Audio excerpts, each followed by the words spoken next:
नमस्ते स्टूडेंट, मैं greenwood international school की हिंदी की शिक्षिका हेतल मणियार आज आपको पार्ट 2 बचपन के बारे में जानकारी दूंगी। तो बचपन बचपन यानी कि हमारे छोटे होते थे उसकी याद याद यानी संस्मरण। बचपन एक संस्मरण है। इसमें लेखिका कृष्णा सोबती अपने बचपन की बातें याद करती है और उसी के द्वारा हमें इस पाठ के द्वारा वो बचपन में क्या क्या करती थी वो बताती है। वो आज एक दादी और नानी की उम्र की है। उन्हें सभी परिवार के लोग जीजी कहते हैं। उनकी उम्र में वह अपने आप को भी आज भी वो अपने आप को बुजुर्ग नहीं महसूस करती है। उनका जन्म पिछली शताब्दी में मतलब वो बहुत ही उम्र लायक है। जैसे आपकी दादा और दादी के जमाने में और आज के पहनने खाने पीने में बहुत फर्क होता है, वैसे ही उनके बचपन के बारे में बताते हुए वो कहती है कि तब उनके पहनावे में बहुत फर्क था। उनके पहनावा आज जो वो पहनते हैं वो हल्के रंग के कपड़े पहनते हैं। तो पहले जब हम छोटे थे तब तो वो फ्रील वाले, जैसे मैंने चित्र में दिखाया है वैसा ही वो फ्रॉक पहना करती थी, जो आजकल वो पहन नहीं सकती। उसी तरह वो चित्र में जैसे आप देख सकते हो कि जब हम छोटे होते थे तो पहले के जमाने में स्कूल में रिबन बांध कर जाया करते थे, जो आजकल की लड़कियां नहीं बांधती है। उसी तरह पहले के जमाने में जो होते थे वो मोजे भी बहुत ही लंबे पहने जाते थे, जो आज स्त्रियां या लड़कियां नहीं पहनती। उसी तरह सरबती जी कहती है कि उस टाइम पे हमें अपने मोजे और जूते खुद साफ करने पड़ते थे। इतवार की मतलब रविवार की सुबह उठकर वो हमें खुद धोना पड़ता था, कोई हमें धोके देते नहीं थे। और शनिवार को शाम को सभी बच्चों के सर में बाल में कैस्ट्रॉल ऑयल डाला जाता था और वही ऑयल उनको पिलाया जाता था, जिसकी गंध उन्हें बिल्कुल नहीं पसंद थी। इस तरह से वो अपने बचपन की बातों को याद करती है। इस तरह से आगे लेखिका ने अपने बचपन की याद में पहनावे और की बात की है। उसी तरह इस दूसरे पार्ट में लेखिका ने अपने बचपन की तुलना आज के समय से करते हुए कहती है कि पहले के जमाने में रेडियो, टेलीविजन, ग्रामोफोन ये नहीं हुआ करता था। ये सब मनोरंजन के साधन हमारे पास नहीं थे। हमें तो बाहर खेलना कूदना और मम्मी के साथ उनके काम में मदद करना, वही हमारा मनोरंजन होता था। तब की कुल्फी, आइसक्रीम, आज कचौड़ी, समोसा, पेटीज और शरबत कोल्ड ड्रिंक में बदल गए। मतलब उनके कहने का मतलब है कि पहले तो हम कुल्फी खाया करते थे, कुल्फी वाला आता था तो हम मजे से कुल्फी खाया करते थे, पर आज तो सब अलग अलग प्रकार के आइसक्रीम मिलते हैं, कचौड़ी मिलते हैं, समोसा मिलता है, शरबत, कोल्ड ड्रिंक, ये सब उस समय पर नहीं था।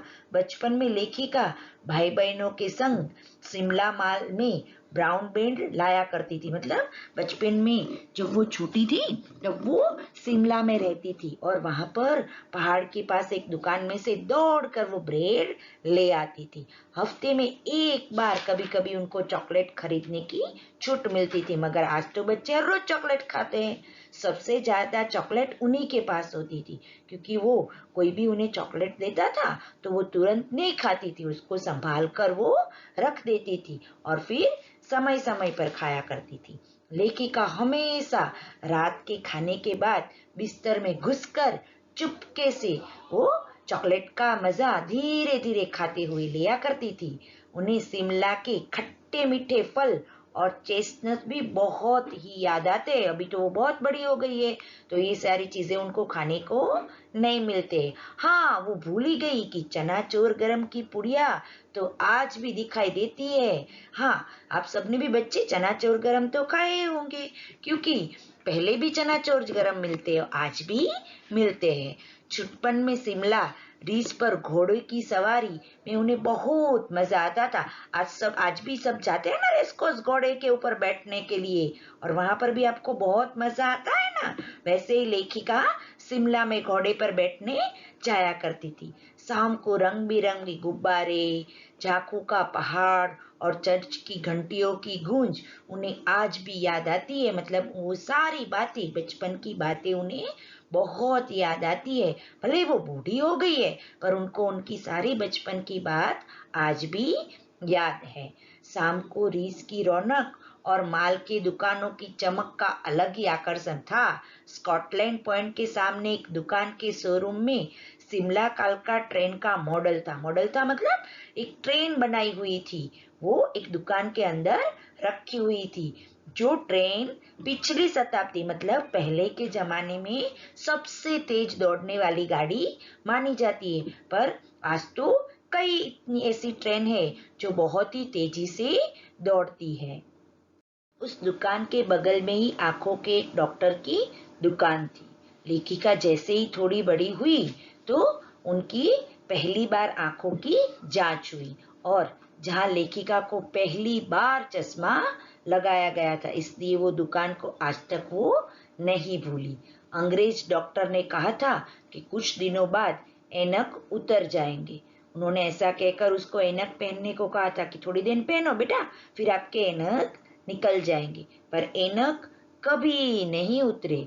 उसके लिए लेखिका अपने आप को ही दोषी देती ही, क्योंकि उनको एक बहुत ही बुरी आदत थी।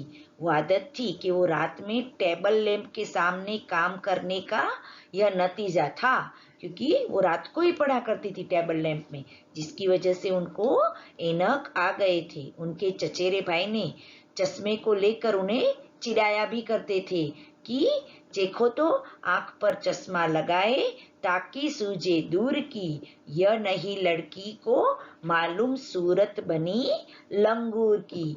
ये वाक्य कह कहकर उसको उसका भाई जो है, चचेरा भाई, वो हरदम उसको चिढ़ाया करता था। इसलिए उनको चश्मा पहनना बिल्कुल अच्छा नहीं लगता था। पर क्या करती, चश्मा नहीं पहनती तो उनको अच्छी तरह से दिखाई नहीं देता था। जैसे आजकल आप भी चश्मे होते हैं पर पहनते नहीं हो, फिर बोर्ड पे आपको नहीं दिखाई देता है ना, फिर नंबर बढ़ते जाते हैं, फिर आपको चश्मे पहनने पड़ते हैं। लेखिका खींची और बाद में आईने के सामने चश्मा पहनकर और उतार कर देख रही थी। उसको उसका भाई चिढ़ा रहा था, तो वो ऐसे चश्मे पहन रही थी, उतार रही थी और आईने में देख रही थी कि वो कैसी लगती थी। क्या सचमुच वो बंदर जैसी लग रही थी? ऐसी वो देख रही थी। उन्हें अच्छा लगा और मजाक किया भी। थोड़ी देर उनको अच्छा लगा, फिर उनको चिढ़ भी आई, पर क्या करें, चश्मे के बिना दिखता नहीं था, इसलिए उनको चश्मा पहनना पड़ा। अब तो बिना चश्मे के उनका चेहरा खाली लगता है। मतलब अभी तो वो बहुत बड़ी हो गई है, बूढ़ी हो गई है, बहुत उम्र हो गई है, तो अभी उनको बिना चश्मे के तो कुछ नहीं दिखता, इसलिए उनको तो हमेशा चश्मा लगाए रखना पड़ता है। लेखिका चश्मे के साथ उनको टोपियां कभी बहुत पसंद थी, इसलिए वो टोपी भी पहनती थी, दुपट्टा भी डालती थी कभी कभी। तो उनको टोपियां लगाना बहुत पसंद था। उनके पास कई अलग अलग प्रकार की जो हिमालय टोपी थी वो जमा करके रखी थी, और बारी बारी सारी टोपियां लेखिका पहनी करती थी। इस तरह से लेखिका जो है वो अपने बचपन की बातें याद करती है, और आज वो कैसी दिखती है वो कांच में देखती है। स्टूडेंट, आप भी अपने बचपन की बातें याद करना और अपनी मम्मी पापा और दादी के साथ ये सारी बातें की चर्चा करना। धन्यवाद।